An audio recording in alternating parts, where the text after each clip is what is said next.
Hello and welcome to 6 Part. Today I'm gonna continue the story What If Naruto Was a Street Fighter? Part 3. If you enjoyed this video, please give it a big thumbs up, and to watch more videos like this, subscribe to my channel and turn that bell notification on so you never miss an upload. Now wasting no more time, let's begin. As Naruto made his fourth lap around the track outside of school, Sakura yelled, "Time!" And that's 2 minutes, 45 seconds. Naruto yelled, "Damn it!" and took a few deep breaths to show that he was tired. "I need to get faster," he said, huffing and puffing as he got ready to run again. "Mark me, Sakura-chan. I'm breaking 2 minutes and 30 seconds this time, Dadbao." Instead of telling him to run his laps again, Sakura took off the vest that had the parachute and weights on it and held it up. "Naruto, it's been 20 minutes, and you're still running a mile in under 2 minutes and 30 seconds every time," she said. Naruto pushed himself up and stretched his legs out. "I have to keep trying to get better at what I'm good at, Sakura-chan. The tournament I'm entering is at the beginning of the year, and it's already after the middle of October. I've got to make sure my skills are at their best. The one you ran in less than 2 minutes last week was a one-off. You'll never beat that again." Sakura looked at the vest in her hands and said, "Not again while you're wearing this thing anyway." She threw it away, and it hit the ground with a small crater and a cloud of dust. "How'd coach even let you mess that resistance vest up the way you did anyway?" Naruto told Sakura, "Because the parachute wasn't enough to slow me down too much by itself." They then went back to join their other friends in gym class. A lot of male students had stopped to look at the freshman who was running faster than anyone else on record, even with a parachute on his back. Naruto smiled and said, "In case you were wondering, that's what speed looks like." As Ibuki ran up to them from where she had been before, Sakura rolled her eyes and teased, "Speed, huh? You want to race me sometime? I bet I'm faster than you." She did this by poking him in the nose, which she knew would make him angry. When she poked him in the nose, Naruto said, "You want to race?" He then rubbed the spot on his nose and said, "Bring it on, I'll leave you right in the dust, Ibuki. I don't have the parachute and the weights on either, so bring it." "No, no, no, no, no." Sakura grabbed both ninjas' shoulders before they could start running. "All I've been doing is watching someone faster than me run around a circle for 25 minutes. I'm not about to watch the two of you make me feel even slower. Why don't we ever play baseball during gym? Or why don't we ever just spar like normal? All Naruto ever wants to do during gym is run. Speed isn't everything, you know." Ibuki turned down the idea. For a ninja, speed is kind of important. "Plus, I hate baseball, and we can never have enough people." The young Kunoichi laughed slyly. "Who wants to play baseball with a pair of ninja that can jump 15 feet in the air and steal bases without having to get a jump on the pitcher? You're not very good with the home runs either, Sakura-chan." She looked around for someone else. "I haven't seen Kei-chan all period. Where is she?" Kei-chan found a way to get herself excused from gym for outside activities. Sakura added, "Something about her allergies. Didn't know she had any really." Her eyes widened in surprise. "Wait, Kei-chan doesn't have allergies at all. But she had a signed note from a doctor and her mother." Naruto asked out of the blue, "What?" He replied, "I didn't fake Kei's mom's signature and a fake doctor's signature because she gave me a coupon for 6 months of free ramen." "You're crazy, Sakura-chan." He smiled sheepishly. "What did I say about you?" Sakura asked Naruto with a stern look that made him sweat like crazy. She then sighed and ran her hand over her forehead, saying, "What am I going to do with you, Naruto? You're going to get yourself into some serious trouble one day." She rolled her eyes and gave Naruto a thumbs down. "Once more, he's a ninja, Sakura-chan. We do things that will get us in trouble if we get caught, so we don't get caught. Kei-chan is smart enough not to say anything about it," she said. Naruto told Sakura, "See you guys later," as they went into the locker room for boys and changed from gym clothes to his uniform. "Well, when I do get caught one day you can tell me that you told me so," Sakura replied. "Hey, Uzumaki is in the top 50 fighters in Japan after the new polls went out. Wasn't he barely breaking number 75 during the last poll?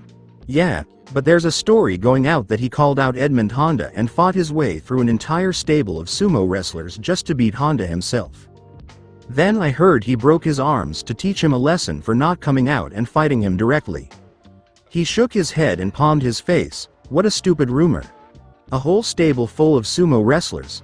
He really hated the dirt sheet part of that website because when confirmed fight details were scarce, there was a lot of guessing about what happened during them, and the people who posted on the site had crazy excited imaginations.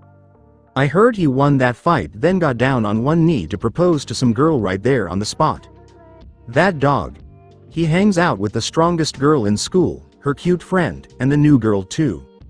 No one in the peanut gallery could say anything else. I didn't propose to Karen. My fucking back was killing me and I kneeled down. Naruto yelled at the top of his lungs, making everyone in the locker room stop changing and stare at him. Some guys in other rows were even looking at him over their lockers, which made Naruto feel bad about himself. He changed his clothes quickly and ran out of the locker room before something strange happened. He had been practicing taijutsu against a variety of people over the last few weeks, using Sakura as a base and the main person he trained against because they lived close, Ibuki when he wanted to fight someone as fast as him, and Batsu when he wanted a fight that would definitely turn violent. While he would never have dojo perfected technique, he could still improve the way he fought to lessen the damage. Who knew when he would fight someone like E who could punish him? Honda once more. Naruto walked out of the boys' locker room without noticing Ibuki hanging from the ceiling above the door, waiting for him to walk out. This was part of a game they played to see who could sneak attack the other and then make sure the other didn't get them back. That's when she fell from the ceiling, hitting him on the back and laying him flat on the ground. "Oh come on, that wasn't even fun," Ibuki said as she sat on his back and her tanuki, which liked to hide during school hours, chewed on his ankle. "You weren't even trying that time. You're so lucky I wasn't a real assassin." Ibuki pouted as she stood up and let Naruto get back up off the ground. When Naruto got up from the floor, he mumbled, "Ow." He then wiped the dirt and dust bunnies off his face and said, "Sorry. Just thinking about my fights." He then grabbed Don by the scruff of the neck and threw him at his friend. Ibuki caught Don, who climbed up on her shoulder and sighed when she heard Naruto's problem, which is always there. She did like to help, but she went to school to stop being a ninja for a while. That didn't help when Naruto asked her to spar after school. "You need to take a break for a bit. Kanzuki-san hasn't sent you on any fights in a while, so you don't have to be on edge all the time getting ready for your tournament. Take a break," he told her. "Doing what?" As they walked out of school to go home for the day, Ibuki yelled at him, Anything fun, anything relaxing. What do you do when you're not working or training?" Naruto had to think about it for a moment because it wasn't a simple question. He meant to say that he was hanging out with this person or that, but whenever he brought it up, it usually turned into either a training session, going on a job with them, or getting into a fight. It was kind of like a vicious circle. She finally gave him an answer that he thought was right for the situation. "Sleep and go to the arcade." "When was the last time you went to the arcade? As boring as even that sounds." 4 weeks. Naruto gave a half-hearted answer, so Ibuki shook her head and motioned for Naruto to follow her outside, where Sakura and Kei were waiting. "Okay, I think we should call an intervention. Naruto doesn't know how to relax," she said. As Naruto answered, "I do too," he sounded annoyed. Ibuki replied, "Don't give me that look, it's true. You don't know how to sit still for long enough to get anything out of it. You're going to burn out like I did one of these days." Naruto looked at Ibuki with a hard look on his face. Then Sakura said, "Naruto, she's right. You're busy all the time. Ever since I've known you, all you do is just push, push, push. You never give yourself any real downtime. Kids shouldn't do that." Naruto frowned at her. "Hello." Ibuki pointed at herself, referring to the many times she had trained non-stop since she was a child. The brown-haired female fighter made it clear, "I said they shouldn't. And Ibuki-chan is right. You need to do something relaxing every once in a while." Naruto didn't pay much attention to what was being said and said, "Oh, that is such a load of crap, Sakura-chan. That's like the pot calling the kettle black. You train every single goddamn day. Just as hard as I do. When I go home, you're still training. I need to train harder than you because I'm playing catch up with skills that aren't mine. If I don't, you'll just run away ahead of me, and if you get that far ahead, how far ahead will?" Sakura happily replied, but Naruto cut her off with a loud groan. As Naruto pointed to the rooftops he was ready to jump off of, he said, "If you finish that sentence with anything about Ryu, I'm going home right now. I'm not even going to listen to the rest of what you have to say." He was probably not going to listen to anything about Ryu if he wasn't making fun of her about him, so Sakura pouted. He was very set in his ways, and if she tried to talk to him about it, he would probably just walk away and say, "Fine. But this isn't about me. It's about you. Do something fun every once in a while instead of just working. Like go on a date or something." Ibuki said again quickly, "You're a decent-looking guy, Naruto.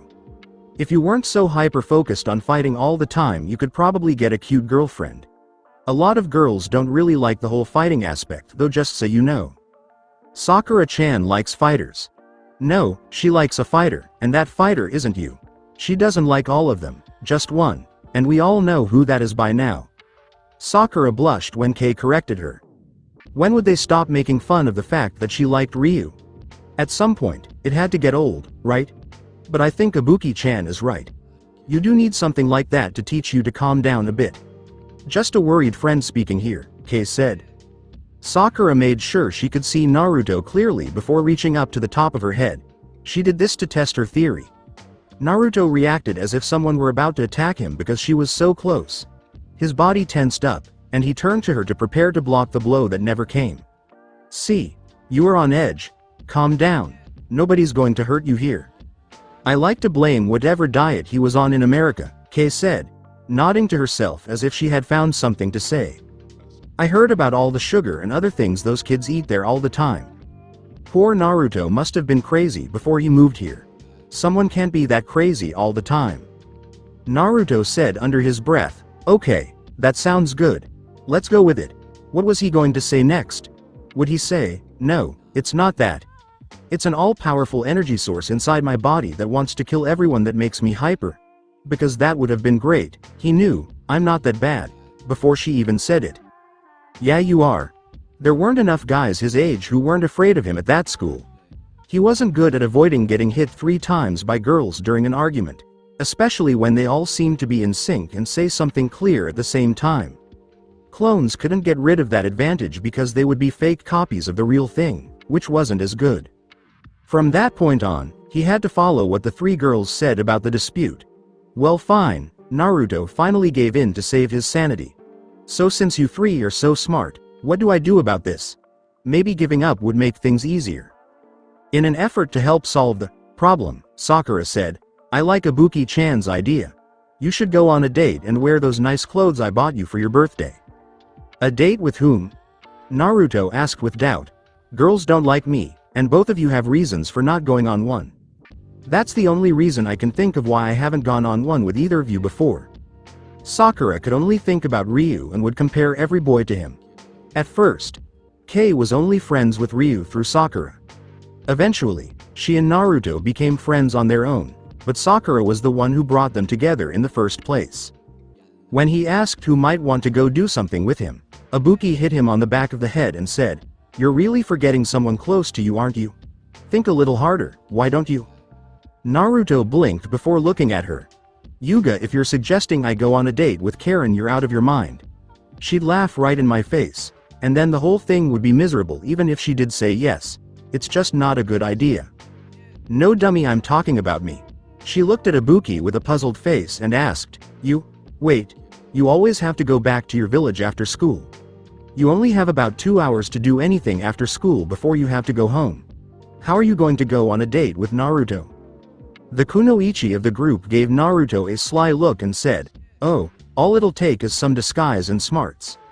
She then looked at him with big doe eyes and asked, "You know that thing you do that can change you into other people? How well can you make yourself look like me?" After 2 days of 4 hours after school let out at Naruto's apartment.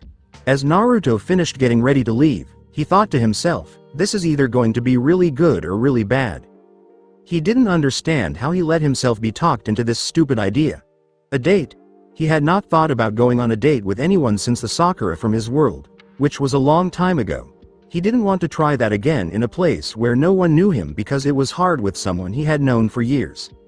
"I'm the best damn ninja alive. Why should I think about this? I'm able to make a date." Naruto left the bathroom in clothes other than his school uniform, ready to carry that attitude into whatever was waiting for him that night. He jumped back in surprise when he saw someone in his room. When Naruto saw who was sitting on his bed, he felt relieved. He put his hand on his heart to show the shock he had received and said, "Ibuki, stop breaking into my house."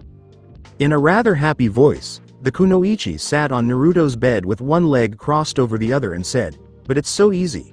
And I wasn't going to wait outside for you." Naruto looked her over and crossed his arms over his chest.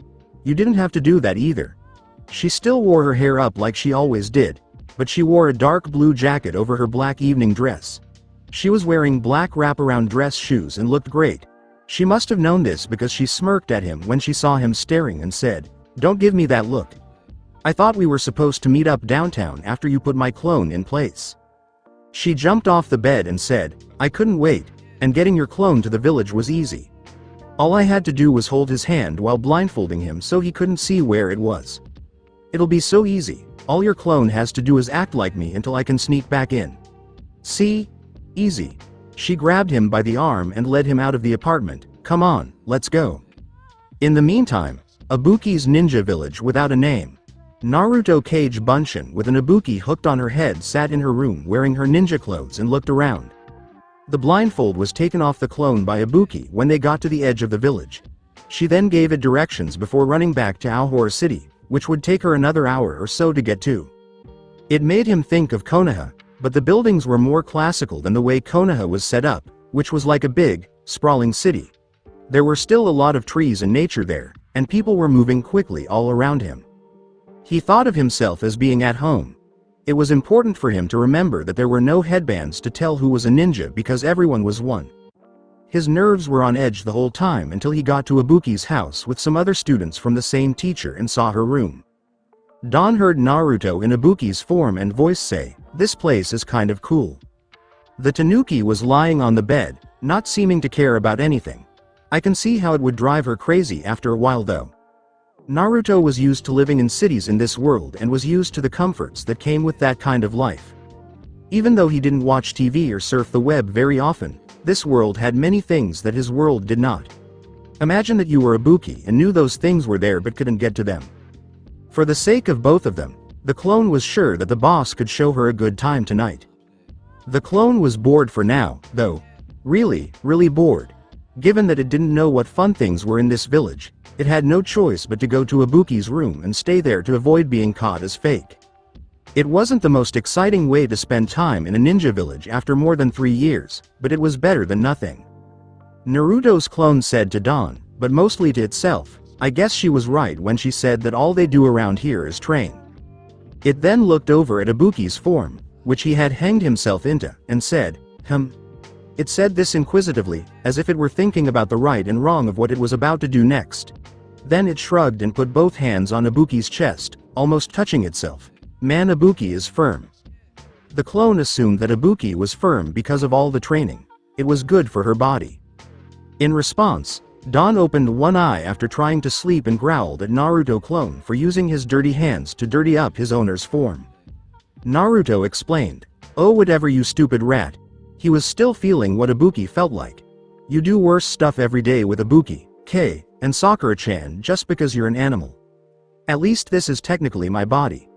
The tanuki seemed to smirk and smile at him when he mentioned how many chest hugs it got every day just for being furry and cute. Yeah, that's what I thought.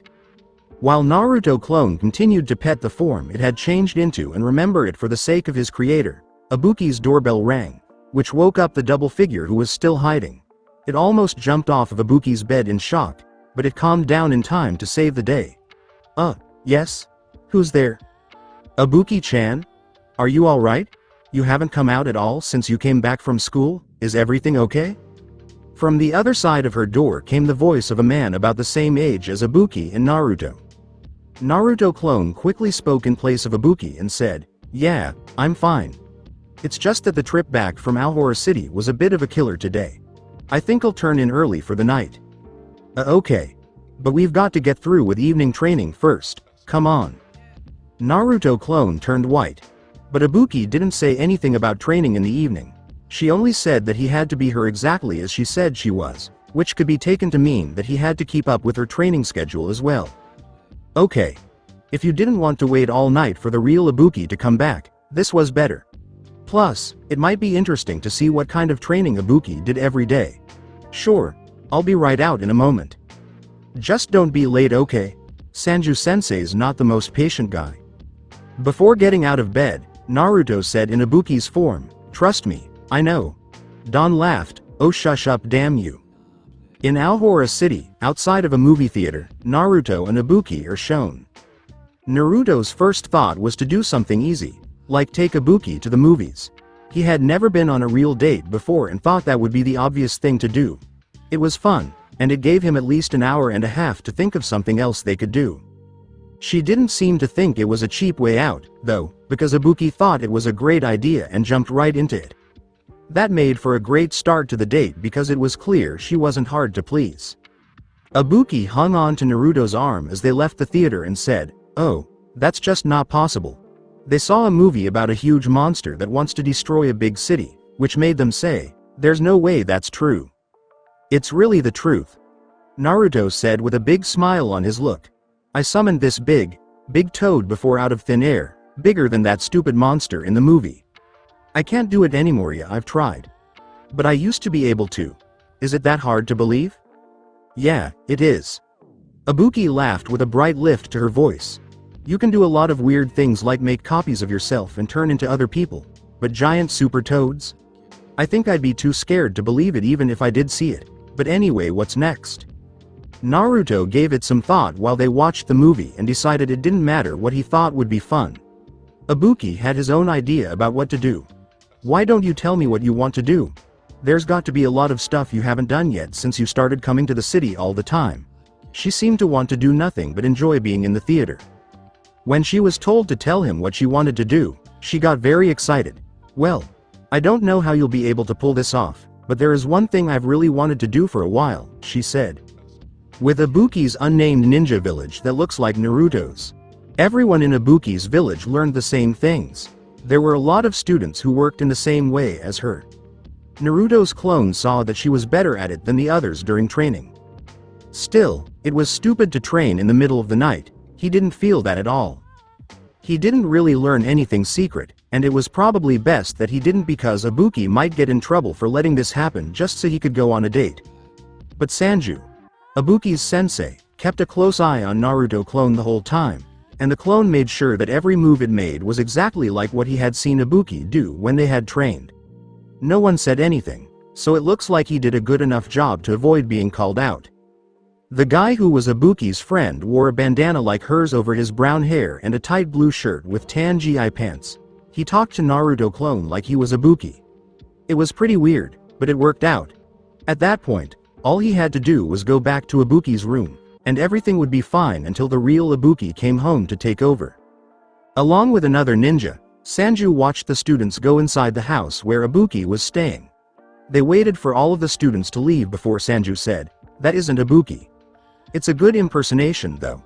The fake Ibuki kept up with the training schedule and didn't even look tired by the end, doing very well, just like Ibuki would have. The man next to Sanju gave a stiff nod. His short, brown hair fell over his eyes in spiked bangs. He wore a ninja bodysuit with no sleeves and white edges, a yellow sash, and a yellow 4-ounce mesh shirt underneath. He had gloves on his hands. "It's very good. Do you want to deal with our guest or do you want to go find Ibuki yourself?" His Nike shoes stood out sharply against the rest of his outfit. As Sanju walked inside, he said, "If you don't have any other missions to do, I think you should go get her this time, guy. I think I know who our friend here is. He knows me, and he probably won't freak out if I'm the one to expose him. I don't think his intentions are bad either way." Just as he went inside, he turned around and saw that Guy had already left to find Ibuki. After a few hours, Naruto and Ibuki were in Alora City. Ibuki teased Naruto as she and him sat on a miniature golf course's windmill. "You're a terrible driver. I thought you knew what you were doing, but you suck at go-karts as much as I do," she added. Naruto shrugged and laughed as he remembered how badly the whole "let Ibuki drive a go-kart" plan had gone, especially when it came to him being behind the wheel. He said, "Well, I never drive. I don't even have a license. I just turned 16 like 2 weeks ago." It was still fun, and he didn't get banned for life. For no reason, Ibuki moved closer to Naruto while he spoke. "Well, you should get a license and a car too. Something cool. I want to drive a real car next time." He laughed again and didn't even notice her move because he was thinking of something else they could do together before Ibuki had to go home. "Why? So you can crash that too? You'd better get your own license if you want to drive any car I ever get," he said. He then saw that she had moved really close to him, but he scrunched himself closer to make sure he didn't cross any lines. He didn't want to mess up the night by being too sure of himself because things were going well up to that point. "You know, you can put your arm around me if you want to. You look so nervous right now." He couldn't hide what he was thinking or not doing from Ibuki. His eyes told anyone who looked closely enough anything they wanted to know at the time. Seeing that, Ibuki asked, "You haven't been on many dates with a girl before, have you?" There was no choice but to try none, but Ibuki grabbed his right arm and put it around the back of her waist to hold her close. Okay," he said. "Don't ever be that guy Naruto," Ibuki said as she leaned in. "You're overthinking things. Don't do that, just go with the flow, and things are flowing nicely right now. That's what I like about you. I know so many ninja that are uptight and don't just roll with the punches of whatever happens. You're like water sometimes.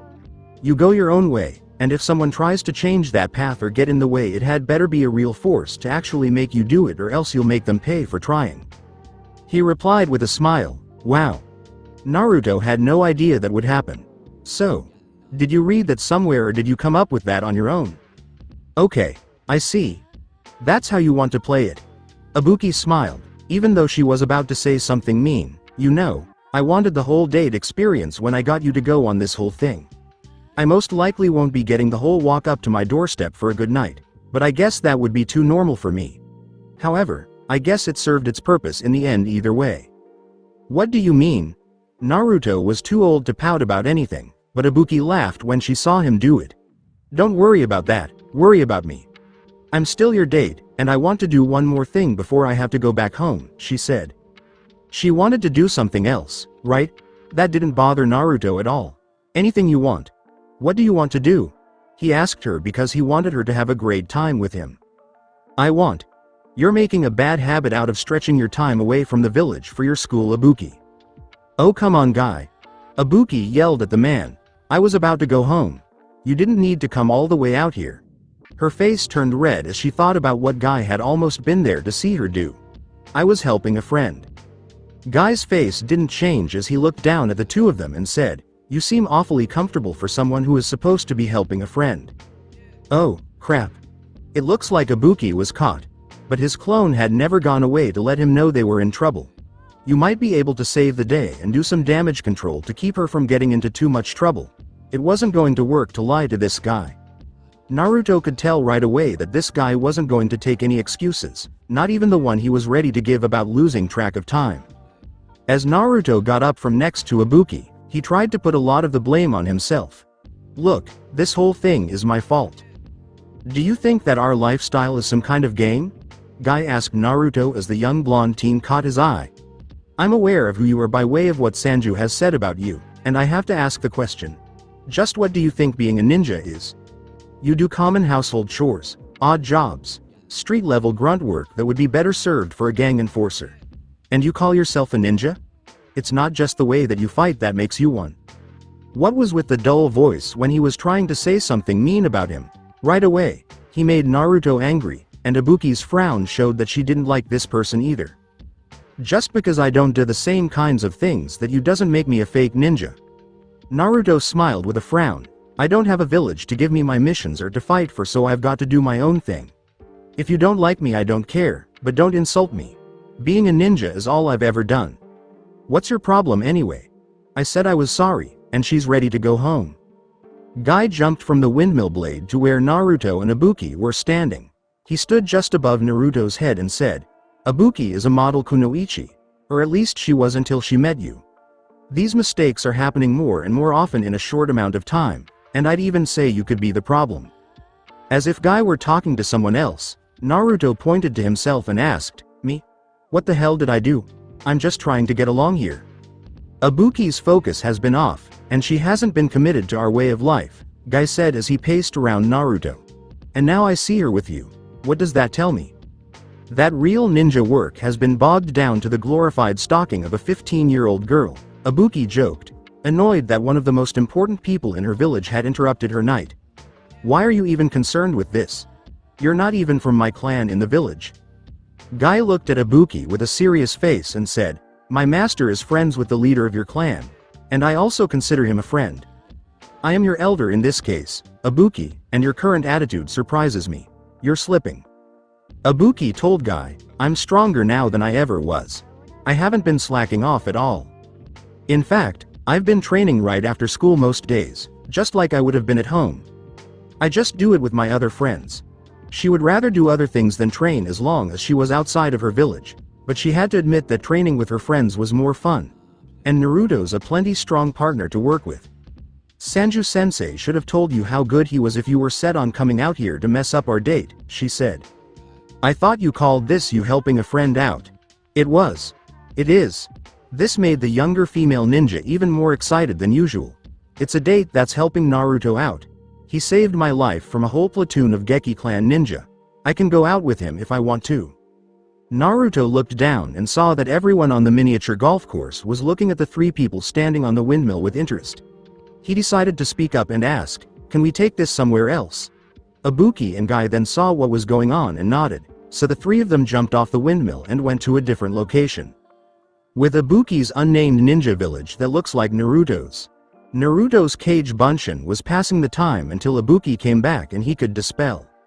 He started to look around her room and ended up in her closet, where he saw, at first glance, only different versions of her ninja clothes and school clothes. After a lot more searching, he found her stash of regular clothes. "So this stuff is like illegal or something?" He asked the Tanuki-don out loud, as if the animal would answer. "You're such a bad listener. If I had a pet, it would be cooler than you," the Tanuki-don said. Knock, knock. Yo. I mean, yes? Naruto's clone quickly changed his mind before giving Don a tentative thumbs up and asking if that would be okay. Don responded with a snort of derision. He seemed to have had a lot of trouble with Tanukas in the past. This one didn't want to kill him, at least. Or did it? "Ibuki, it's Sanju."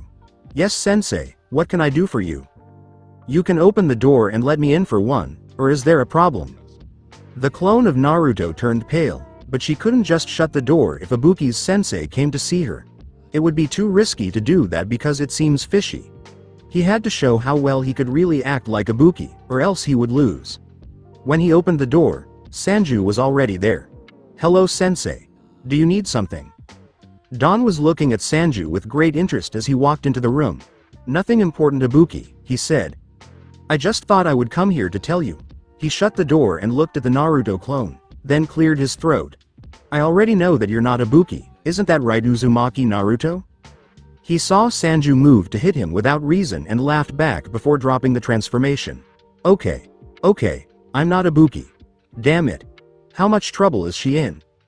Sanju looked the Naruto clone over and adjusted his glasses. He's stuck in a situation where he could be punished terribly for being in a forbidden village. But he cares more about Ibuki's fate than his own, he said. Of course, Sanju didn't know that this Naruto was just a copy. So, he thought Naruto's attitude was admirable. It depends on how much she lets herself ignore her ninja duties to act like a normal schoolchild. Naruto clone rested his hands behind his head and looked at Sanju with a squint. "Oh, that's all right. I train with her every day after school, so trust me, she's not getting weak. So am I in trouble? I'll take whatever it is. I just want to know." Sanju shook his head, and Naruto clone smiled. "Good. Oh, and I don't know how to get here, by the way. I was blindfolded, if that makes a difference. Later. Ibuki should be back in about 2 hours after I do this." The clone vanished in a puff of smoke, which surprised Sanju. What a weird kid. Naruto, Ibuki, and Guy are with us in Alora City. When Naruto got the message from his clone, he smiled and turned to Ibuki. "Ah, you're not in trouble, Ibuki. Sanju figured out my clone wasn't you and busted us. But he says as long as you can prove that you aren't slacking off, it'll be fine." Ibuki chirped happily and gave Naruto a big hug when he heard the good news. "That'll be super easy. I can show Sensei how good I've become in the morning, and then maybe he'll even get rid of the stupid curfew." Guy didn't really think about how Naruto got that information, but he did remember that Naruto probably had someone at the ninja village who was hiding and could talk to him from that far away. But he had other things to think about right now. Who said you could only impress your sensei? He asked, interrupting Ibuki's hug to make Naruto look at him in shock. I want to see how good you've become or how much you've slipped. The two younger ninjas looked at Ibuki's evening clothes and then at each other. She sighed and said, well, I guess I had to change out of these clothes eventually. Before Naruto could even notice, she took off her evening clothes and was back in her normal ninja gear. It took less than a second to say, I was hoping to put off getting back into this stuff until after the date. It was so fast that she changed her whole outfit without him even noticing. How did you do that? And where were you keeping the extra clothes? He asked. With a wink at Naruto, she pulled up the face mask part of her underwear bodysuit to her neck and said, oh, that's not very important, is it? A ninja has to keep some secrets after all. She then pointed at Guy and said, if you really want to dance, then bring it on. When Guy took Ibuki's challenge and slid into his fighting stance, his face stayed the same, expressionless as usual.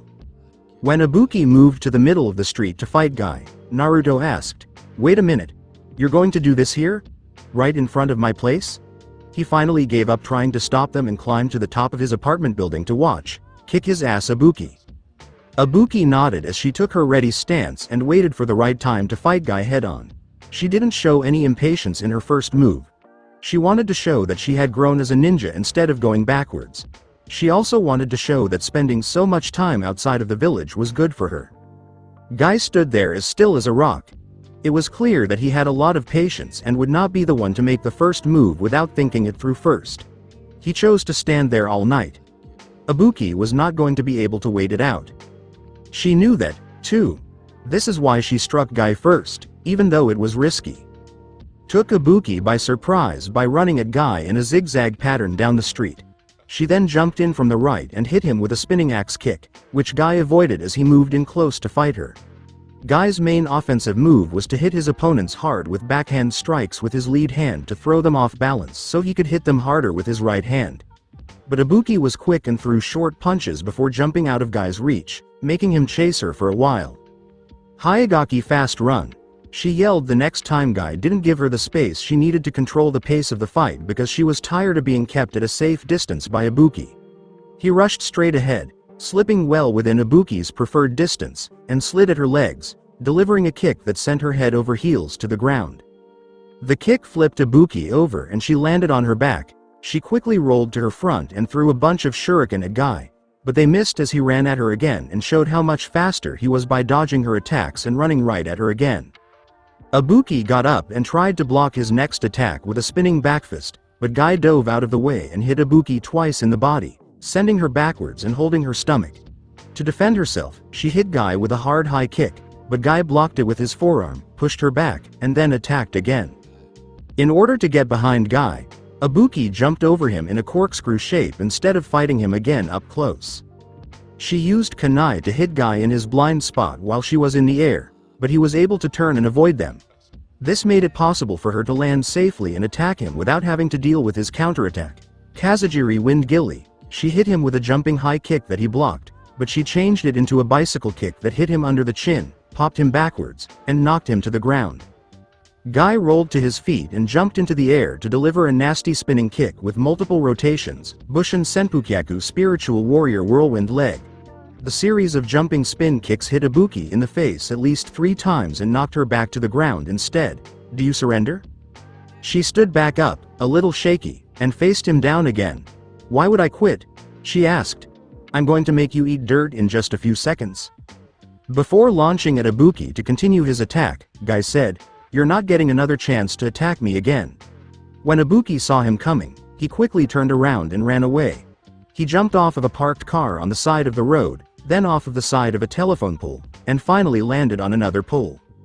Looking directly at the girl, Guy quickly ran up the pole she had just jumped off of, making Ibuki jump off of it and launch a massive array of weapons, calling out, Kazumi Suzaku missed Vermilion Sparrow. Guy did not let a single weapon touch him, but Ibuki did not give up as she landed on the edge of a nearby apartment complex rooftop while Guy charged right at her on the phone line. Guy was smart enough not to be fooled by her afterimage, so he made her pay for it. Guy fought her again and gave her 4 punches before backflip kicking her into the air.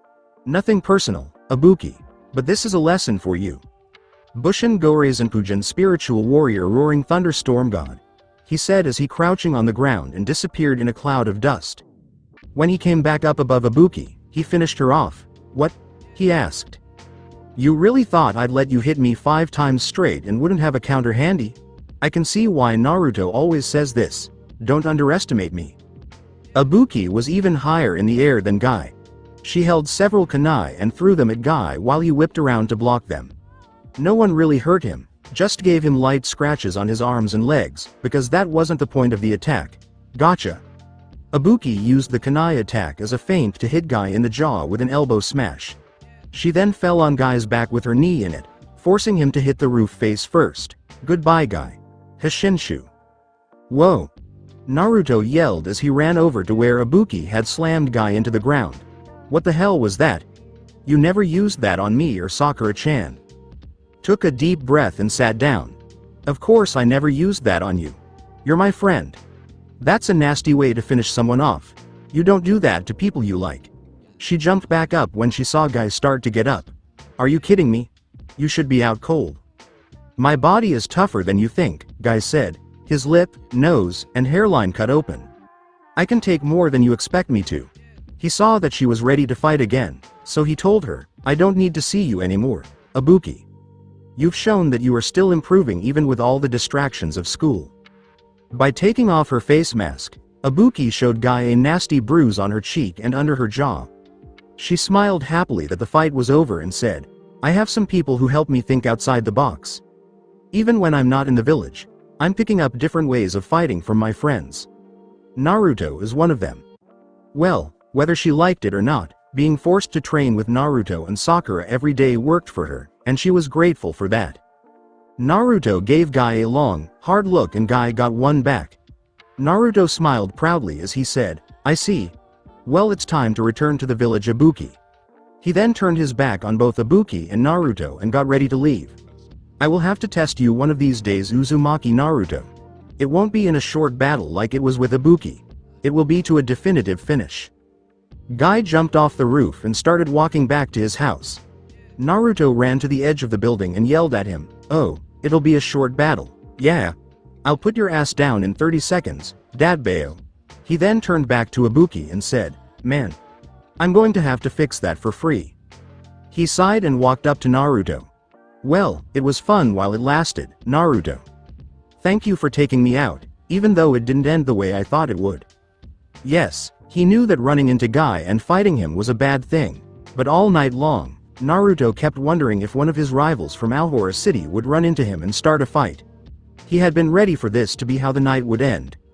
Ibuki had to have been too, because for people like them, nothing ever went as planned. Naruto asked her, while putting his hands in his pockets, Well, how did you think it would end? Oh well, she said with a sad face and a shaky head, there was something else I really wanted to do that we didn't really get to before Guy got involved and messed everything up. He didn't give her the best time he could have, then. That made me feel down, until the last line, I'm sorry. Naruto thought he had done a great job. Ibuki told him happily, No, it wasn't anything you did. In fact, I can still do it right now if I wanted to. This made him smile. It was almost midnight. At this point, what was there to do? He told her with a shrug, Well, go ahead then. Tell me what it is. He saw the kunoichi's sly look and couldn't stop her from doing what she did next, even if he wanted to. Ibuki slid forward and kissed him lightly, with her hands behind her back. It wasn't strong or heavy. It was just a normal kiss. His brain kind of went blank for a moment before it realized what was going on. After 7 seconds, Ibuki jumped back with a happy face and pulled her face mask back over the lower half of her face. She then left to go home, saying, Bye Naruto. See you Monday. Naruto stood there and stared at nothing for a few minutes, going over what had just happened in his mind. Then he put his hands behind his head, smiled big, and laughed to himself as he walked back to his apartment. On Monday, Tamagawa Minami High School will be open. As Kei sat in class with Sakura, Naruto, and Ibuki, she gave the two ninjas the evil eye for not telling her about what happened on Saturday night. Was it good? Was it bad? What did you guys do? You can't just leave us hanging like that. It was all of our idea for you to go on that stupid date, she asked. I guess it doesn't matter as long as it did what it was supposed to do, Sakura said, looking at Naruto, who looked very calm. She had to fight her own desire to know what had happened. So what's the verdict, Wild? Are you still tense? Naruto said with full confidence, nope. He had been in a good mood all day Sunday, and he even got out of bed on Monday without Sakura having to tell him to. I'm good. Thanks for making me do that. For going with me, Ibuki, I appreciate it. Ibuki saw Kei stare at Naruto because he hadn't satisfied her curiosity. He laughed a little and winked at him. The pleasure was all mine. If you ever get more crazy and paranoid than usual again, I'd probably like to do it again. Sakura knew by now that Naruto and Ibuki were talking about each other and making fun of each other behind their backs. She raised an eyebrow and asked, okay, now I'm asking too. What did you guys do on Saturday? Kei pretty much begged, tell me, I'm not a ninja and I can't fight, but I will do something if you two don't spill, she told the well-kept rumor. As Naruto laughed happily behind Sakura's chair and next to Ibuki's chair with his head on his desk, Ibuki said, sorry. He didn't mean to be sorry. But every ninja needs their share of secrets. One could sleep better in the winter for some reason. People who didn't have a lot of heat, like Naruto, hunkered down under their covers and sheets on cold mornings to avoid being bitten by the wind. Hey, Hi no Kuni, it was always pretty nice in the elemental nations. It wasn't really cold there, not like Japan. What Naruto did to deal with the lack of heat, though, was to fall asleep deeply. People who knocked on his door at this time of the year to wake him up would often call it his hibernation. And mostly because he slept like a rock for 8 hours or more at a time, and if you woke him up early, he would be grumpy for most of the morning. Wake up Naruto-san. Snore eh? Sigh wake up Naruto-san. Ah. The shout in Naruto's ear early in the morning shook him out of bed like a rocket. He hung upside down from the ceiling of his bedroom and stared around with a crazy look in his eye. You can't have the hat. It's mine. So fuck off. You'll have to pry it from my cold, dead hands. You hear me?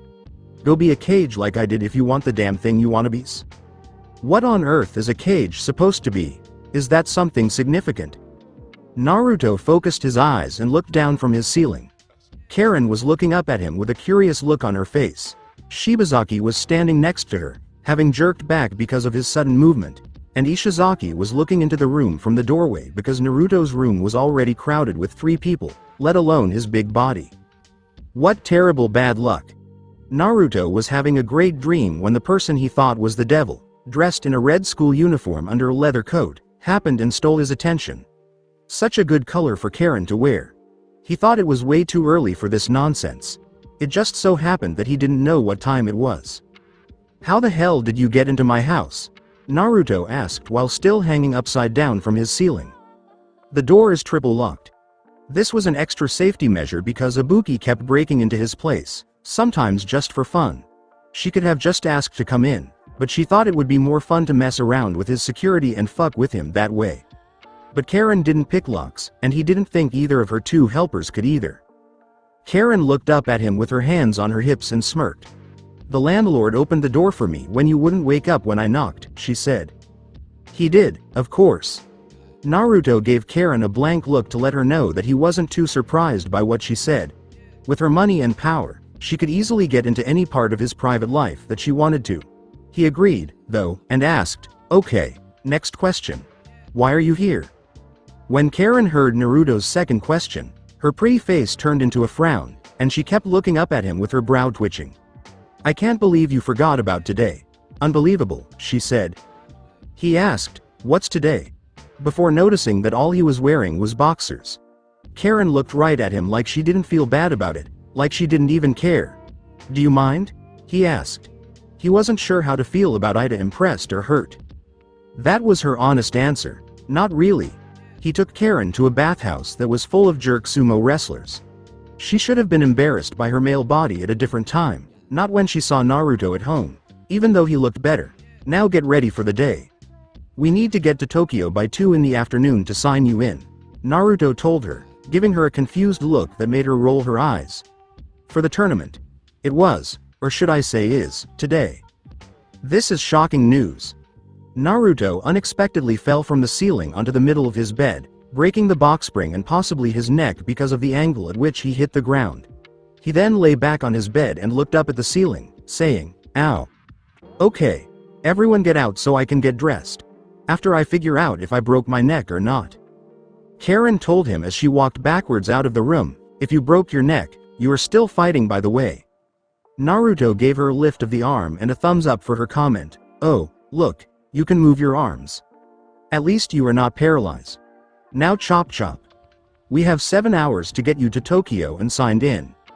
Naruto said, "Hey, can I bring someone?" as he put on his orange fighting clothes and walked into his bathroom. In the afternoon, in Tokyo, Japan, for their trip back to Tokyo for the tournament, Karen's helicopter was a little more crowded. There was also more tension this time because Karen and one of the people Naruto wanted to bring were staring at each other the whole flight. Yes, he thought it would be nice to bring Sakura in case Ryu showed up to this friendly match. In his mind, Ryu, a famous drifter and fighter, would not stop wandering and would instead come back to Japan for a small open tournament. But the thought was what mattered. Naruto and Batsu, the other two people in the helicopter, thought it was funny when Karen and Sakura started fighting with each other every 20 minutes. After that, it got annoying. Batsu told them they should just kiss, make up, and be done with it. That's when Naruto had to tie Cage Bunshin up so he wouldn't fall and die after the girls threw him out. He had never seen them work together like that before, and it scared him. Thankfully, nothing else went wrong on the flight, and everyone got there safely. Because not everyone would be leaving that way. Naruto. As of now, there was a pretty long line of at least 60 people waiting outside the front door of an arena to sign Naruto up for the tournament that his benefactor had told him to compete in. Naruto yawned and looked around to get a feel for the people who were standing there. He didn't really see anyone worth seeing. Even though there were a few maybes, he didn't end up seeing any interesting people.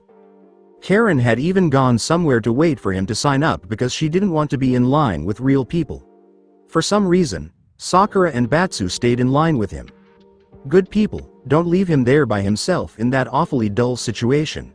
He let out a yawn, and Sakura nudged him to make sure he wouldn't fall asleep on them.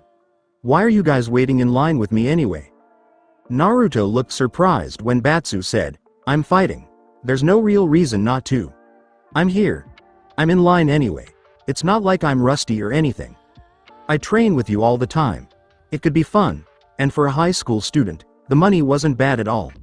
If I won, I could probably get mom a nice vacation or something. It wasn't a bad deal at all. I'm in too. I want to see how much better I've been getting, and this is a great chance for it." Sakura spoke with a lot of eagerness. "It's kind of funny though, huh? I don't even know what kind of tournament setup this is and I'm jumping right into it. What does that say about me?" That also made Naruto realize something else. Wait, Karen didn't tell me what kind of tournament this was either, other than the fact that it was open to everyone. Damn it. I told her about this kind of crap. He had never asked her or looked it up on the internet himself, but he wasn't going to bring that up now. But Batsu would have hit Naruto in the head, which could have led to a large-scale fight among the testosterone-filled crowd when Naruto fought back, as he knew he would. Well, just find out everything once you get up there. Does it really matter? You fight and you either win or lose. As long as that's the basis, then who cares? Naruto said in a low voice, "I like to be ready though." As a joke, Sakura rubbed Naruto's supply bags and pinched his cheek when he began to growl at her for being rude. "Prepared? You look like you're prepared to fight a war instead of a tournament. Why did you bring weapons?" Naruto told them as they got close to the front of the line, "You know that. I've been throwing things at you since middle school. You complained less then than you do now. Why try to use chakra when you can just stab someone?" That's how he felt about it. Sakura replied, "I always tried to get you to stop using them though." She tightened the white headband around her forehead and kept looking through the crowd, hoping to find the person who inspired her to start train more intensely. But she couldn't take her eyes off of her close friend and the way he used potentially deadly weapons. "You don't need to use those things to win. We've seen that they can be beaten, and sometimes they just kill needlessly," she said. "They're part of how I was trained to fight. No style is really better than any other Sakura-chan, just different. I don't even use my good weapons on people I don't want to kill, have to kill anyway." Naruto groaned out loud. Sakura pouted and said, "Naruto, you don't have to kill anyone." She could have used a very powerful way to fight, but she would never have tried to kill someone. From the way he talked, It was clear that Naruto had killed people, even though she had never seen or heard of it. Because of what he did, someone had to have died at some point. It made her feel bad to think about that. Her view was that Naruto was not a killer.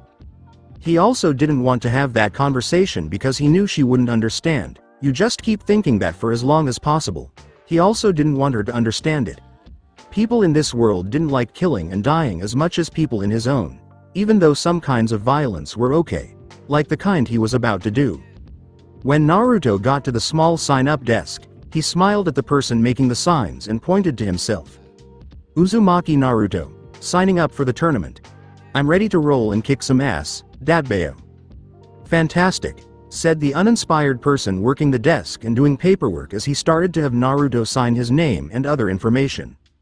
This is what you need to sign, saying that any injuries, permanent disability, or possible death that you incur during the C9 Grand Ace tournament is in no way the fault or the responsibility of any of the tournament's sponsors nor the C9 Corporation themselves.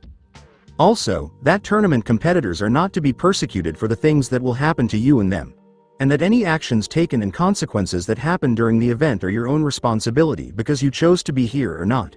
Compete at your own risk. Nice one, a release form. That sounded really good. Oh no, Naruto's whole job from the time he was 6 years old should have come with a release form.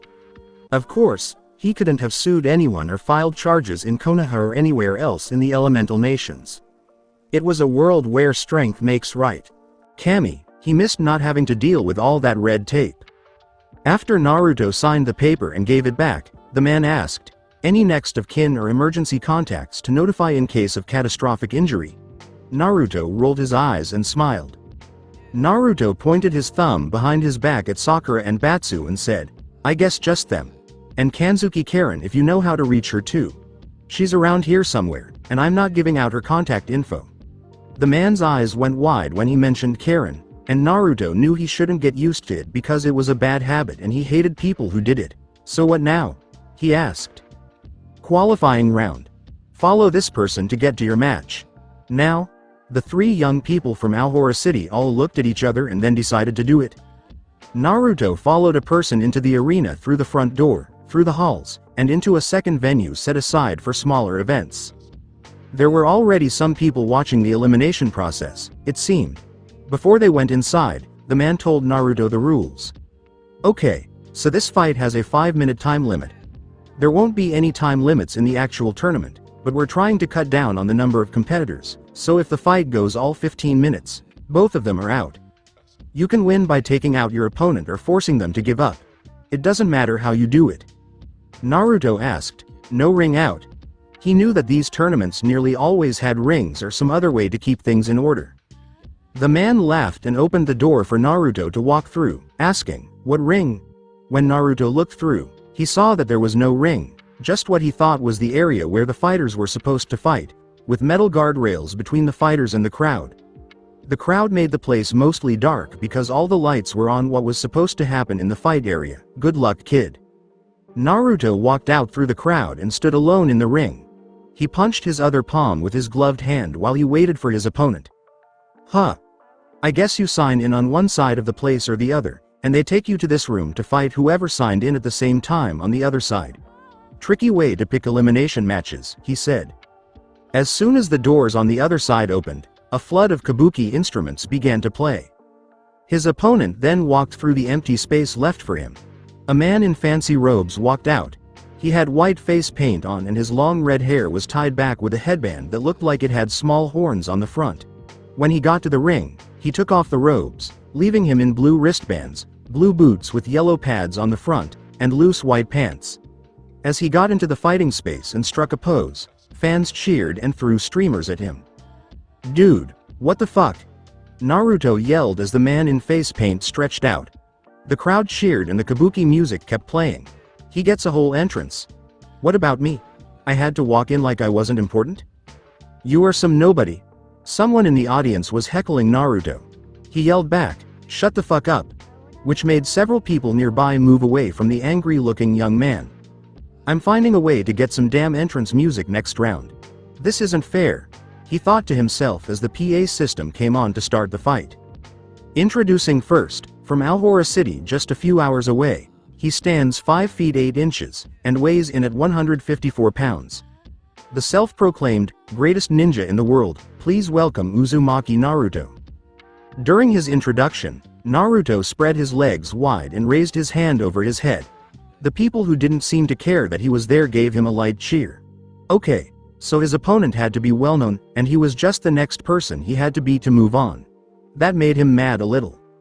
The announcer went on, and his opponent hails from parts unknown. Naruto rolled his eyes, but the fans seemed to love it even more. He stands 5 feet 9 inches and weighs 194 pounds. Fresh off of his impressive performance in the CWA's Crash Carnival World Tour, where he finished 3rd overall. This is the Great Oni. When the announcer was done, the man with the mask shot something green into the air from his mouth, which caused loud cheers from the crowd. Naruto didn't know what to say, so he told himself, okay, I don't know this guy, but who cares? Let's do this. A fan close to Naruto asked in shock, you don't know him? Naruto gave him a pathetic shake of the head and said, man, he's like the best professional wrestler from Japan. Don't you have a TV? Again, Naruto shook his head and kept joking with the fan, I do, but TV's boring compared to the stuff I actually do. So he's a fake wrestler then? That's cool, I guess. When he said that, the whole room went silent, and everyone stared at Naruto in shock, which made him nervous. What? What did I do? He asked. The Great Oni was staring at him rather impatiently, which wasn't right for a simple fight like this. What the hell are you staring at? The fan from before told Oni why he was mad. You called him a fake wrestler. So, wrestling is fake, right? Like, everyone knows who the winners and losers are going to be ahead of time. That's what Naruto kept hearing whenever wrestling came up around him. Given that he didn't spend much time at home, he never really watched it himself, even though he thought he would have liked all the fuss. Come on, what did I do now? They asked as they started to boo him. The fan shook his head at Naruto, who had upset the fight fans, and said, yeah, those are rumors. I don't know where you got that from. Oni moved forward and adjusted the wristbands on his arms before pointing at Naruto and saying, I'll show you just how fake wrestling is, boy. He ended by raising his voice in a kabuki-style way. Start the first round of fighting. At first, Oni ran at Naruto and dove at him, but missed when Naruto moved. Oni then caught himself and did a handstand on the guard rail while staring at Naruto from below. Naruto was expecting an attack, but the man didn't move. If he wasn't going to attack, Naruto would do it himself. Oni was so shocked by Naruto's speed that he pushed himself off the rail and into the air to try to avoid Naruto's attack with a flying stomp. Naruto dodged Oni's follow-up sweep and had to jump over it before kicking him in the chest, which sent him sliding back down the ground and into the metal rail. Naruto put on a show with a grin on his face by making a cage bunshin and facing it off. It then fake punched him in the face, barely missing, and Naruto pretended to be hit before falling to the ground, unconscious, with his tongue hanging out. His clone quickly covered him and counted to 3 before disappearing. Making fun of wrestling. Easy. Oni got angry and stood up, looking like he was going to break Naruto's neck if he got a hold of him for his little stunt. He then flipped onto the guard rail and jumped off of it, crushing Naruto with a solid splash. As soon as Naruto saw Oni coming, he jumped to his feet to avoid him. Oni saw Naruto dodge and turned his splash into a full roll in his direction, hitting Naruto in the face with a rising mule kick. Naruto was kicked back hard enough to break a metal guard rail. He spit out some blood and sat up, only to see Oni charging at him. Realizing that there were no rules for this tournament, Naruto pulled out another guardrail and kicked it at Oni, stopping his charge and stopping the rail with his hands. That's when Naruto hit him over the head with another heavy metal guard rail. Oni fell like a rock. The crowd went silent as Naruto threw the broken guard rail on top of the Oni that had already fallen. He then nudged the Oni with his foot, but it didn't move. Naruto shrugged and walked out of the crowd, since his opponent looked defeated and there was no reason to stay there anymore. Uzumaki Naruto is the winner and moves on to the main tournament. Those two really tore each other apart physically. It wasn't the cleanest win, but damn, that ending was bad. As Naruto got to the door, he heard the announcement. He smiled as he walked out and saw Batsu and Karen waiting for him. Batsu had a few bruises on his face but seemed mostly fine. Did you win your fight too? His friend asked. Where's Sakura-chan? Batsu asked with a smirk as he bumped fists with Naruto as they moved forward. There are only 2 extra rooms besides the main arena where preliminary fights can happen, Karen said. This one and the other one on the other side of the building. Her tone was a little sad. Guess where I was while you were fighting, Naruto-san? She sounded very angry that she had picked the wrong room to wait for Naruto's fight. Batsu crossed his arms and turned away from Karen. Hey, my fight wasn't bad, he said. He was a little upset that his match had been overlooked. When I decided I was going to do this 5 minutes before the event, I think I did pretty well. I'll fight even better the next time. Why should it matter? It doesn't matter, Karen said. Good for you anyway. This made Batsu hang his head in shame at being ignored. No, I came to make sure Naruto-san didn't decide to slack off and lose this tournament, Batsu replied. Nothing but wins is what I expect. You know how to do it. Naruto wiped his ear and didn't really listen because he was hearing the same old crap he had been hearing all fall and winter. You have to win to make me look good as your sponsor. Or maybe, if you win, that means I win. And if you lose, well, just remember that I hate losing. Yawn. Frets only worked the first few times, not after 20. Come on, I want to go see Sakura-chan's fight, he started to say, but the PA system cut him off when the doors to the room opened again. Kasagano Sakura is the winner and moves on to the main tournament. What do you think? A girl from Alora City who is 15 years old, and look at that skill. Who else from Alora City is in this tournament? She must have had an even easier time fighting. It was funny to see the perverts cheering for Sakura as her school uniform was torn during the matches. Naruto's eye twitched a little at what the announcer said. Ow. My pride. He then asked Karen, why aren't you fighting again? Because I have you to fight for me. It's not the Sumaya. Oh well, I don't care. Naruto pushed and shoved his way through the crowd, elbowing some angry male fans to get them out of the way. Move. Get out of the way. Make a hole. Just trying to get to my friend here. Don't make me cut you, he said. When he got to the ring, he heard some boos because he had a Y chromosome. He then turned his back on the crowd and picked up Sakura over his shoulder. Sakura felt embarrassed and looked at Naruto's back, shocked at the smooth lift. She asked him, Naruto, what are you doing? Naruto didn't say anything. He just pointed to the crowd and the door, saying, if you think you can get through them without anyone trying to cop a feel, I'll put you back down. If not, I was going to scare them all away.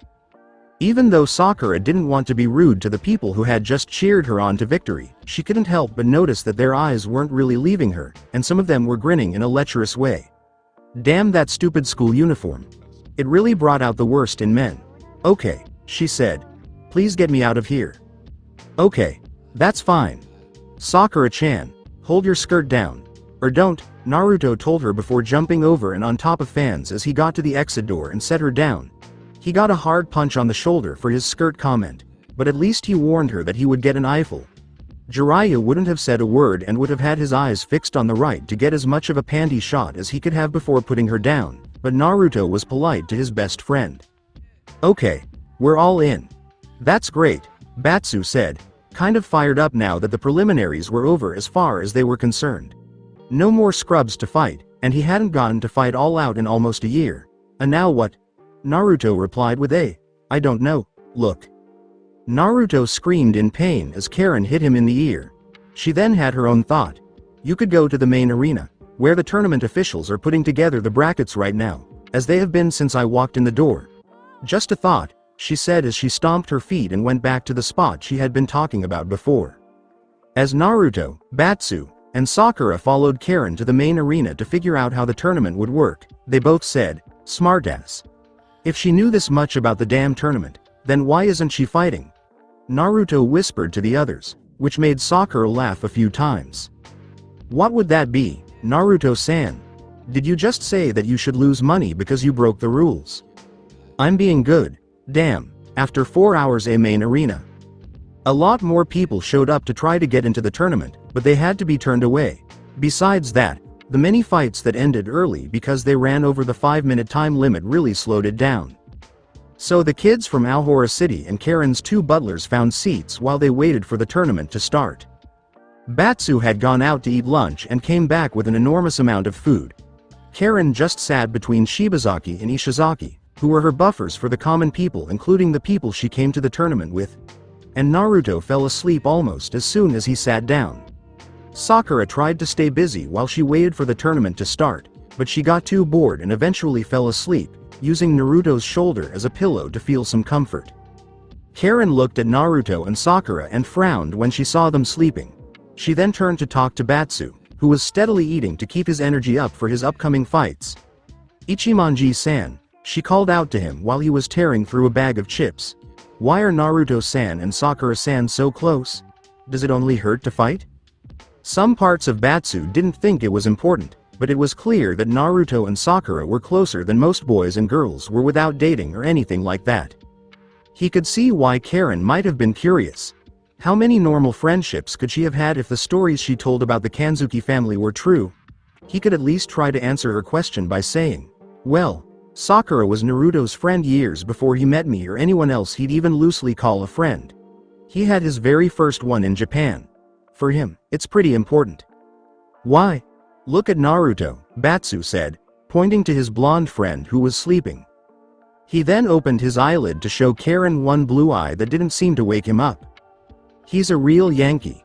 Even back then, he was a blonde, tanned kid with blue eyes and good shape. He was so stereotypical that it looked like he jumped off the screen of an American movie. That doesn't even include his attitude and how active he is when he's awake. He's not really normal. Different cultures make a lot of people in this country dislike that more than they would in the United States. He just doesn't fit in," Shibazaki said with a sneeze as he turned away from the conversation. "Like that person. He probably doesn't like Naruto hanging out with you." Karen looked at Shibazaki, but he didn't return the favor. Instead, he pretended to be busy by adjusting his glasses and suit. "So what do his looks have to do with anything?" Karen asked Batsu. "He didn't have any friends in Japan at first, but now he does, doesn't he?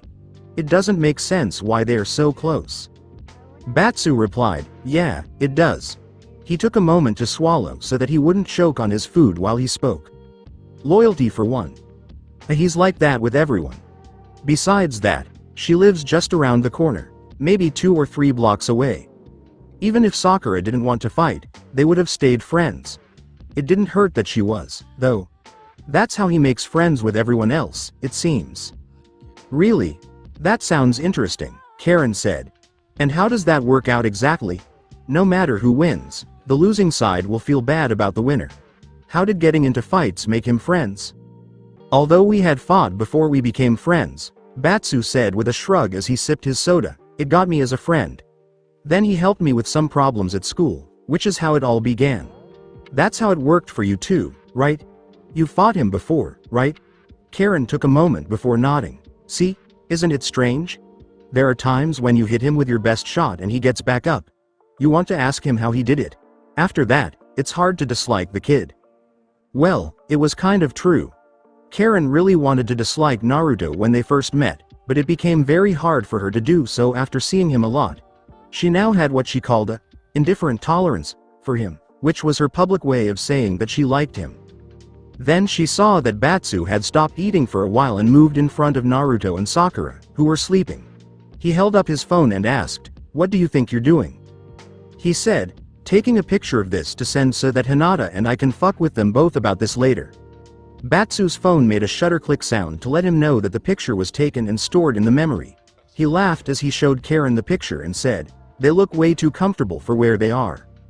After taking a moment to look at both the real scene and the picture of it, Karen pursed her lips and reached for her foot to take off her shoe. "They do, don't they?"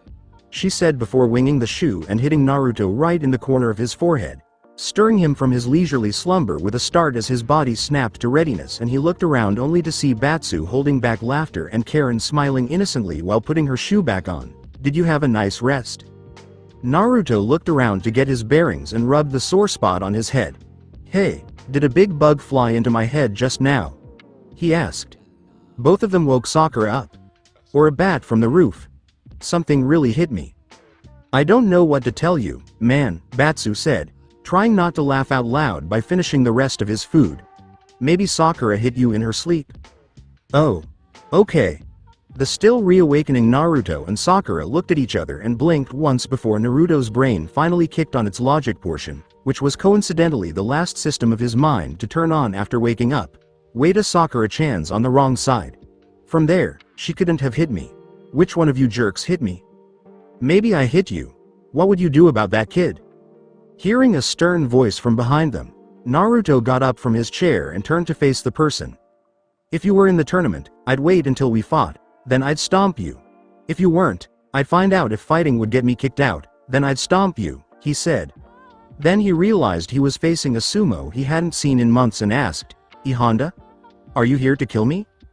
The big, round sumo laughed deeply and then patted Naruto on the head. He didn't know how strong he was, but he did it. No, I'm not little one, he said, making Naruto pout because he was called little one. I came to watch the tournament. Maybe to see someone impressive to note later. He lifted both of his arms, which were covered in soft casts, and asked, I can't necessarily fight like this, can I? Naruto flinched when he saw that he was still hurt from the fight a few months ago and said, sorry.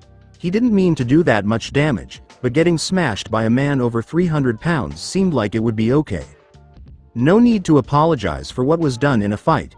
Honda told Naruto not to worry, the injury will be fully healed in about 2 weeks. I just couldn't get permission from my stable to compete in this tournament. He looked around and saw Naruto's friends. He frowned when he saw Karen with him and Sakura still too close to him after they woke up from their nap. Uzumaki, this is not a proper thing to do around your beloved, he said. Natsu asked in shock, what? Before Honda pointed his finger at Sakura and then at Karen, which gave Naruto a chance to figure out what was going on. Are you kidding me? Didn't we talk about this when I kicked your behind in the bathhouse? Karen's my boss, and she hates me. And this is Sakura-chan. She's my friend from home, and she's also in the tournament, Sakura said. Waving to Honda pointed at Batsu after being introduced as Naruto and said, this is my friend Batsu. If we end up fighting, I'm gonna kick his ass. Batsu flipped Naruto off with his finger right in front of his face. When Naruto bit at it, Batsu pulled it back, fully intending to snap the digit off completely. Oh, you jerk. I'm gonna knock your teeth out when it's finally time, he said. The two men butted heads and pushed back and forth, looking like they were just on the verge of fighting in the stands. He saw that they were all very young when he looked at them all. Anyone else in the tournament their age wasn't going to be there, and based on what he saw and felt from Naruto during their fight, it would be, at the very least, a very impressive showing. His smile grew as he thought about it. I can't wait to see what you all have to offer in the ring, kids. The main lights went out in the pretty much full arena at that point, and the lights in the fighting area took over. There was a big board on the screen above the ring that showed the names of the fighters who would be fighting in the first round. It looked like the list of fighters had been narrowed down to 16, which was fine with everyone from Alora City. It was Saturday, so they all had to skip a day to get there. Ladies and gentlemen, welcome to the C9 Corporation Grand Ace Fighting Tournament. Over the course of this one evening, we will crown a tournament champion where the winner will receive 5 million yen for their efforts. It's winner takes all, and you are all here to bear witness to this great event. As the crowd cheered at the sight of all the flashing and colored lights, Karen said, finally, I thought they were never going to start the way things were going. Honda sat down in the row behind where the party from Alora City had taken a seat, and Karen turned to Naruto and said, remember Naruto-san? I don't care who you end up competing against. I want nothing less than victory. Naruto yelled, stop saying that already. I get it. I'll kick ass until my legs break, don't worry. Naruto rolled his eyes, but Karen's message got through loud and all I ask of you, she said, sitting in her chair with a up tonight we have first and foremost a young girl from our school student to boot. Please welcome Kasagano Sakura. Her name called. She smiled and gave Naruto a to the open floor to fight. Again, Pete jumped over the black barricade that covered a lot of the floor to loud voice yelled, hey, come on and introduce me to a stage at the end of the arena that was dark. You've got to be kidding me. Why is he here? Naruto with a voice that was annoying to him. The yelled for him to. And her opponent, on his campaign, which he created and is the master of. Everyone please As soon as the lights came on at the dark stage, form on the stage rose. It revealed a person kneeling under a can in his usual pink fighting GI. He pointed and landing before playing to the crowd, who seemed to love ring. Sakura looked at the whole thing with a blank expression. Right after school started back up for the new semester of the week, Sakura said something. Dan heard it and yelled at her, "Get it straight, little schoolgirl." That wasn't really important to Sakura. Because you might hurt yourself trying to take on this nose, and said, "Huh? You don't have a chance." Sakura said, "You lost a fight 6." Couldn't believe how cocky this guy was. He told her straight out. "Damn, I had a stomach virus when I fought that Uzumaki kid. And how'd a rabid dog like that get a cute girl?" Rabid dog. Naruto's a total teddy, and if you want to talk down to my friend, you can do it after you taunt. Dan laughed to himself and decided, "Don't pull on Superman's cape. Bad things happen." As he stood up to fight, he then saw Sakura stand there apart and her hands were set tighter than his. Ready to do. "Looks a lot like my stance." "Oh, so you're in a no way. That's not supposed to be based on, it's not my fault you use your own versions of his moves." Sakura didn't care. She could understand in the past. By the time they fought, no matter what, it's clear that knocking. Wow. Sakura was becoming more like Naruto in her. Seemed fine with that because she attacked Dan directly with a but caught a spinning backfist on the rebound that hit him in the nose. Ow. Damn it. Why is it always his hand? As he avoided Sakura's next attempts to hit him again. How to avoid them. Dan kicked back and punt to avoid getting hit by his hand, which wasn't firmly on his. Remember that Dan had good basic skills and that she was easy to Dan months before. Dan felt better, decided to step it up. Koryuken. He tried to jump, wasn't stupid enough to block it, so Dan had a lot of time to try and counter that somehow, Saru said. On the ground and delivered a powerful jumping uppercut with a it hit Dan right under the chin and threw him into the air. "Got you right out of the air with that one." Dan and then back up to his feet. "That was another one of my. I got a bit of training from Ryu." Sakura said his techniques, but they work for what I need them for. Years younger than him had become so good at techniques that he had even though she hadn't mastered the moves, she hard to tell that her technique wasn't perfect. "You be able to beat me?" Dan yelled as he charged at him. The two of them then fought more directly, kick by swatting Dan's foot away with the foot that wasn't being tossed punches, but they both missed.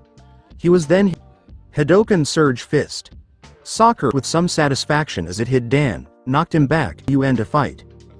That was not the right way to end back up because he didn't want to lose so easily in front of. It was important that he beat Sagat, damn it, stopping her before she could get past the barricades. The Shinku Godoken shaking Sky self-taught and then used his Godoken to launch a huge one-armed distant. It didn't just go away after moving about 5 feet. It was moving so fast and was so big, she wouldn't have before the blast hit. Even though she closed her eyes, anything else. Epic fail. Godoken had already gone away before hitting her, even though Atsu laughing out loud in the stands, taunting her all the lucky. Cop-out B.S. Why couldn't you give me 5 more feet of range? Wailed into the rafters of the arena, falling to his knees. Dan was wide open because of his own drama, so as soon as Sakura was close enough, she hit. After the first punch, she hit him with a second jump. She finished with a third spinning jump uppercut with her key charge. She cocked back her second fist, which she had never with Dan, and hit him with a final punch that sent him flying. Sakura landed on the ground. She looked out into the crowd and bussed up a few seats while he lay there still with a completely. Sakura saw that the fight was over. She smiled big, though she was sure she would kill Dan right then. It was, "Yeah, I'm not getting stopped tonight until I win the whole and advancing to the quarterfinals." Kasagano Saken. Sakura ran up the stairs, avoiding other fans, jumped at Naruto and gave him a big hug, almost throwing him. "That was awesome. I knew you were getting better." His short brown hair. Karen took a seat. "I will have a lot of success." Even though Hibiki people watching didn't know that, and how a lot of people thought about San, Karen said. "Maybe the next," says the girl who isn't even fighting tonight. Again, Sakura said as she turned around and looked. "There's no need to fight you here. I have a representative in Naruto. If you two are to fight, he will handle you accordingly." Felt calm again, remembering why the season was important. She still doesn't get the point of all this, as they talked in a way that said, "You're an enabler." He just say, "She pays." But Batsued with Karen. Having a representative do all the work for you result. He added, as another fight started out their own relationship, how would having Naruto beat Sakura? With a shake of her head, Karen chose to watch. Didn't understand how valuable a representative was in and a victor. Her did well, and his loss meant that she did over and over again. As Ishizaki served Brat, Karen seemed to be ignoring everyone else too. but that was his choice. He shouldn't have been bothered. The whole Konohamaru complex was like this. Looked at him. Naruto stood right in front of her and said, "But you've got to figure this out, Karen. There's something more important. Maybe you can show me some way." Her tone was usually a pretty good-hearted person, so it was clear there was no other way for her to be successful at everything she father, who was just waiting for a reason not to give his daughter his say. Excuse me, if nothing short of undisputable made it sound like she was more angry than she wanted to be. Thought she didn't know something that was right in front of them. Hearing it. "Okay. I will show you what's more important than just winning anything you do. Because you'll just lose when things get tough if you don't have what I—" Karen said strongly, "If you are a born winner then it does." The following contest is the next first round matchup. Sing first, from Alora City. 17 years victory earlier in the preliminary matches. Ichimonji in the next match. He sighed and put on a pair of red down the stairs to the open space on the concrete floor. He told the other players as he waved his hands behind, "I'll keep at it." And his opponent, from Las Vegas. He is the former heavyweight boxing champion of Bog. From the other side of the arena, in trunks with white trim and a torn white short sleeve shirt, jaw dropped. His hair was pulled back into thick "You've got to be kidding me," Batsu said. "Palming Balrog doing here?" In the rows. "Oh no. This is bad for Ichimonji-san. And for this tournament? It's not even that important of an event." Naruto asked, "So this guy is supposed to be good?" He knew this man had to be skilled to be a champion. Naruto was sure that his friend was very skilled, though. From his point of view, titles didn't matter because Batsu can beat him. Sakura frowned and put her hand on Naruto's shoulder. "I'm not sure about that, Naruto. Balrog only lost his title because he was banned from boxing. He kept hurting and killing his opponents in the ring, and he could kill Batsu if he hit him hard enough." That was bad news because Batsu wasn't the hardest fighter to find. When he was up against someone who could kill him with a good shot, he wasn't going to be able to do what he needed to do. At that moment, he put a big hand on Sakura's shoulder from behind, making her turn and see who it was. "I'm not trying to be negative," she said. "He really needs to protect himself out there or this could get bad quickly. I'm worried." Toyo. "Believe in your friend," the hurt sumo said with a smile. "Anything can happen in a fight, and while it's okay to be worried, don't hurt his efforts by not believing in him." He was personally very excited to see what the boy who had defeated him could do with his other fighting friend. Batsu versus Balrog in the ring. Yes, Batsu was thinking about what he had done in the last few days and weeks and trying to figure out what he had done wrong to make destiny punish him so severely. As he fought a kid, Balrog smiled and licked his chops and said, "Oh yeah. Time to get paid. This little tournament's gonna get me a nice payday. 5 million, I can't wait. That's a fortune." Batsu felt compelled to comment on Balrog's lack of understanding of the currency exchange rate when he heard him talking to himself in English. Hey. 5 million yen isn't really that much money, dude." When Balrog stopped thinking about how much money he would make by whipping these jerks, he focused on Batsu and asked, "What?" "Yeah," Batsu said, feeling shivers down his spine as the dangerous boxer gave him a small glare. 5 million yen is about $60,000 USD, so it's not that much money if it was $5 million. $60,000? Balrog thought that was a small amount of money. He played in a tournament in his spare time for that? Damn it. Why didn't anyone tell me that? Is an impossible question. Since it wasn't anyone else's problem but his. He looked like he was going to hit Batsu for telling him the news. "Maybe knocking out your teeth will make me feel better about this kid." His body told him to back off, to give up, leave the field, and sit down in the stands before he hurt himself. There was a very small part of him that didn't care about what that part thought because most of Batsu didn't like being talked down to or questioned by anyone. "Oh yeah? Well, maybe if I hit you in the head enough, your stupid ass will actually learn how to count money." Balrog threatened.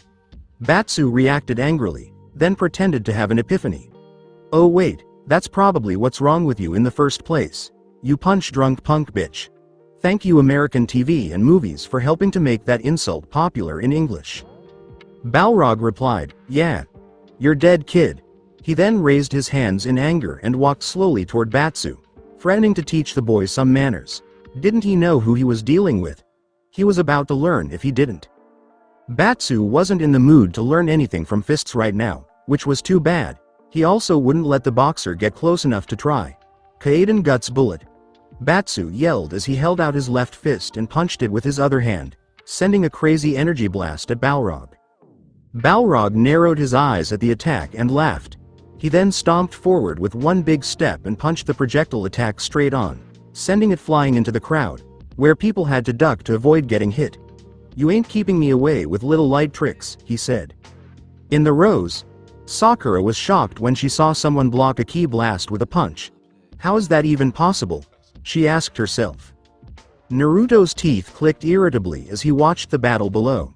Batsu's Kaiden isn't like a Hadoken, or even like my Spitfire move. When it's done right, it's tightly compressed, a bit like my Rasengan. When it hits something solid, it doesn't just burst like our attacks do. It keeps going until it runs out of energy and gets weaker the further it goes. You can knock it away if you can hit it harder than it's moving. Karen could understand what was being said. Strength and distance of the Kaiden depended on the momentum created by the ki that was used to make it. It was never stronger than when it was taken from Batsu's hands. The farther it went, the less powerful it would become, and it wouldn't blow up like a stronger attack would. Balrog was definitely very strong. He was the only person in the tournament who could easily knock away Batsu's Kaiden. As long as he didn't have a good angle on Balrog, his only long-range attack wouldn't help him in any way. It turned out to be worse for Batsu than they thought. Batsu versus Balrog in the ring. Batsu kept trying to hit Balrog with a Kaiden as he got closer, but Balrog kept punching them away until he finally got to Batsu. The boxer began to swing hooks and crosses at Batsu, who desperately dove and swayed out of the way so that his head wouldn't end up in the fifth row. But he couldn't back away from Balrog to get out of range. The man had amazing footwork to keep up with Batsu as he backed up. Batsu tried to hit back with a high kick, but Balrog blocked it and shrugged it off, then slammed his shoulder into Batsu's body and knocked him back into the ground. Balrog smiled and sped up quickly towards Batsu. He rolled through the shove and got back to his feet, putting one gloved hand on Batsu's back to pull him in and cocking the other hand back to deliver an uppercut. Dash low smash runt. As Balrog lifted Batsu off the ground and hung him from his fist, he felt like Balrog had punched a hole right through his torso. He was desperately trying to take in as much air as he could while his mouth was open. When Balrog pulled his hand back, he let Batsu fall to the ground, but Batsu got back up, while holding his stomach. "Come on, you're not fun. I don't even have any of your blood on my gloves yet." That punch must have broken some ribs. Batsu stopped stumbling around Balrog and took a step toward him. He then delivered a return uppercut that turned his punching arm red with power. Although Balrog put up a guard and blocked it, this time it made him step back in surprise at how strong Batsu was. There was no way that little punk was that strong for his size. Mikazuki Kero Crescent Moon Kick. Batsu jumped and drove a kick into Balrog's guard, which surprised the fighter because it looked like Batsu was fighting more viciously now that he was hurt. After the kick, Batsu started punching the boxer's guard hard, and a few of them went through and hit him on the sides of the body. It was like being fought by a berserker. It made him mad because the punches hurt so much, and he was hitting him around the guard like a boxer would. The pipsqueaks that would fly around Balrog's body while he was protecting his head made him angry, but he had a way to deal with them. It wasn't really legal in the boxing ring, but there were no rules for this fight. Balrog slammed into the attacking Batsu and said, "I'll pulverize you." Dirty bull. He then hit him twice in the face with headbutts, stopping his attack. When Batsu was still, he stomped hard on his foot and cocked his arm back as if to punch, but instead he hit Batsu in the face with his elbow. As Batsu was about to do a full 180 and fall to the ground on his face while spinning like a top, Balrog still had his foot pinned under the other foot. And he did fall to one knee. Balrog's foot was the only thing that kept him even somewhat standing while the man laughed at the damage he had just done. Everything about the way Balrog just beat up Batsu wasn't technical or pretty. Even though he hadn't done anything boxing-like, it looked like he had knocked Batsu out because he could feel that Batsu wasn't holding on to his boxing shorts very well. Balrog put his hand on Batsu's head and laughed down at him in disbelief. "Since when do kids like getting beat up so much? You're the best punching bag money can buy, you know that?" He laughed some more and reached down to grab Batsu's collar, but stopped when the sound of a solid thud echoed through the arena. Balrog's voice went up to a squeaky high pitch in the middle of a laugh, and his knees started to shake because Batsu had just hit him in the testicles with the hardest uppercut he had ever felt, cup or not. The cup broke, making the thud sound. Balrog gently touched Batsu in the groin area and slowly shuffled away from him. He was hunched over in pain and making threats in the highest falsetto he could muster as he tried to walk it off. "No rules, right?" Batsu asked with an angry sneer as he stood back up. No response? Balrog didn't have time to answer, so Batsu charged him down and hit him with a hard uppercut that sent him flying. Balrog started to use all of his ki and held out his left hand, saying, "Now block this." Neketsu Zenkai Kaiden Burning Super Guts Bullet. That one punch that fired the Guts Bullet was so strong that Batsu had to get up to get the power he needed. A huge, fiery red ball of badly compressed ki shot through the air and slammed into the ground with an explosion as it rose above the falling Balrog. Balrog's body, pushed even harder by Batsu's super strong Kaiden, made a hole in the ground where he was lying face down. As smoke rose from his body, burning pain spread through his still body, and the crowd cheered for the come-from-behind win. It's completely improbable, folks. The former world heavyweight boxing champion Balrog has just been defeated by 17-year-old Ichimonji Batsu. Give it up for the winner. This announcement and the fact that the event was shocking didn't help Batsu get back to his friends. Fans cheered him on the whole way up the stairs and gave him big pats on the back, killing him for his broken ribs. When Batsu got to the row of seats where everyone else was sitting, he didn't sit back in his chair and let the other people congratulate him or something. Instead, he laid down on the floor on his back and grunted in pain. Naruto, Sakura, and Karen just stood there and stared at him until Karen called out to Ishizaki. "Ishizaki, please put some painkillers on Ichimonji-san's ribs and bandage them." In another part of the arena, a very good-looking man in a suit that looked very expensive sat in his seat, surrounded by beautiful women. The row in front of and behind him, as well as the row he was sitting in, were all clear. Long, light brown hair was pulled back into a single braid down his back. He had blue eyes that looked amused as he shook his head and said, "Idiot." He then said about Balrog, "I'm not his babysitter, so it's not my problem, but he'd better hope Bison doesn't care if he makes a fool of himself or not." One of the women put a glass in his hand, and another filled it with wine. "Vega, are you enjoying the show so far?" one of them asked, shining her adoration on him. Vega gave the woman half a glass of his drink before taking a sip himself. He laughed as if it weren't worth his time to say, "This show is worthless to me." He was thinking to himself, "I'm looking for talent. For someone to possibly recruit, but nothing has come of it.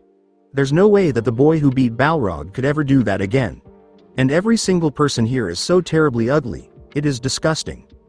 Vega could have gone to this tournament himself to see if there was anyone he could hire, but he didn't want to because he thought it would be a waste of time. A tournament this small wouldn't have been hard for him, and all he would have done was work himself up for nothing, but it was really dull. Except for the first fight with the girl, who was cute but not nearly as beautiful as he was, these fights were ugly and didn't have much going for them. The crowd seemed to love that fight. The Flash was nowhere to be found. Where was the fancy stuff? Did these people not know how to dress? After Balrog lost, the tournament kept going, and Vega was getting more and more angry. That is, until he saw something that gave him a little hope. The winner of his first round bout and advancing to the next round, Uzumaki Naruto. Naruto yelled over the crowd's cheers, "Next time, I'll make sure you get some goddamn theme music if you give that jerk Dan a whole entrance with fireworks and lights." Naruto jumped up on the barricade and played to the crowd, "Best ninja in the world, Datbayo. I don't need a clan, I'm the man," as his badly hurt opponent was taken away by doctors. That was certainly interesting. Had he been a ninja? Vega was interested in that for his own reasons first though. A lot could be learned from the way he dealt with his opponent, as if he was tired of it himself. He liked the dramatic or at least was loud, and unlike that loser Hibiki Dan, he seemed to be able to stand by what he said. Vega liked what he saw, to put it mildly. Before making an offer, he just wanted to see a little more. "I think Bison might be happy with this one," he said. We'll meet you in the next part. Till then, bye bye.